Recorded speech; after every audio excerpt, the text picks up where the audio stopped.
রাবিশা হত্যা মামলার রায় ঘোষণার তারিখ নির্ধারিত ছিল, সেই মাননীয় ট্রাইব্যুনাল কর্তৃক নির্ধারিত সময়ে অর্থাৎ বেলা 11 ঘটিকায় মাননীয় ট্রাইব্যুনাল তার আসনে আসীন হয়ে ইতোমধ্যে এই মামলায় 16 জন সাক্ষীর সাক্ষ্য যাহা পূর্বে রেকর্ড করা হয়েছে সেই সাক্ষীদের সাক্ষ্য এবং অন্যান্য ম্যাটেরিয়ালস পর্যালোচনা করে মাননীয় ট্রাইব্যুনাল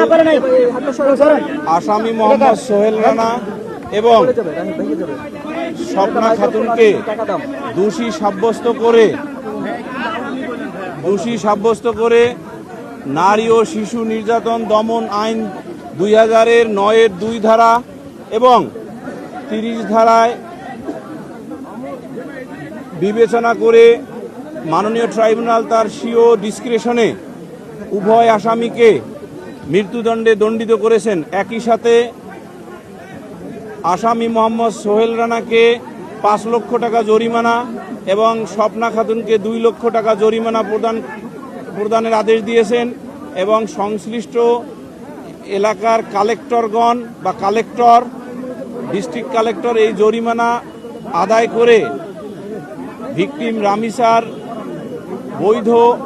ওয়ারিসদের নিকট প্রদান করবেন সেই আদেশও দিয়েছেন এবং আদালত তার ফাইন্ডিংসে ক্লিয়ারলি বলেছেন যে ডাক্তার তার সাক্ষ্যে অর্থাৎ অটোপসি রিপোর্ট যিনি দিয়েছেন সেই অটোপসি রিপোর্টে ডাক্তার ক্লিয়ারলি উল্লেখ করেছেন যে ভিকটিম রামিসা আক্তারের দেহে ধর্ষণের আলামত পেয়েছেন এবং যার কারণে তিনি সকল সাক্ষ্য বিশ্লেষণ করে এই সিদ্ধান্তে উপনীত হয়ে রায় দিয়েছেন এবং আমরা প্রসিকিউশন পক্ষে রায়ে সন্তুষ্ট এবং আমরা এই রায় এর ক্ষেত্রে ধন্যবাদ জানাই সদাশয় সরকারের মাননীয় প্রধানমন্ত্রী, হোম মিনিস্টার এবং ল মিনিস্টার মহোদয়কে। তারা যেভাবে এই মামলায় দ্রুত বিচারের নিমিত্তে তাদের প্রয়োজনীয় যে পদক্ষেপ ছিল সেটা করেছেন জন্য আমরা রাষ্ট্রপক্ষে উপস্থাপিত সাক্ষীদের সাক্ষ্য যথাযথভাবে রেকর্ড করতে পেরেছি এবং এই রেকর্ড করার জন্য আমরা যে উপস্থাপন করেছি মাননীয় ট্রাইব্যুনাল তাহা রেকর্ড করে অতি দ্রুততম সময়ে আজকে রায় ঘোষণা করেছেন এবং এই রায়ে আবারও আমরা বলি আমরা প্রসিকিউশন পক্ষ সন্তুষ্ট। এই রায় ঘোষণার শুরুতেই বলেছেন যে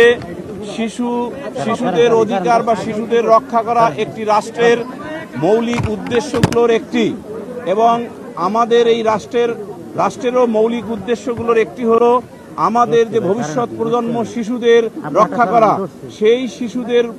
কোনো শিশুর মধ্যে যদি এই ধরনের ন্যাক্কারজনক অপরাধ সংঘটিত হয় তার ক্ষেত্রে কোনো ধরনের দয়া দাক্ষিণ্য না দেখিয়ে সিভিয়ার পানিশমেন্ট দিতে হবে এবং তারই নিরিখে মাননীয় ট্রাইব্যুনাল তার স্বীয় বিবেচনায়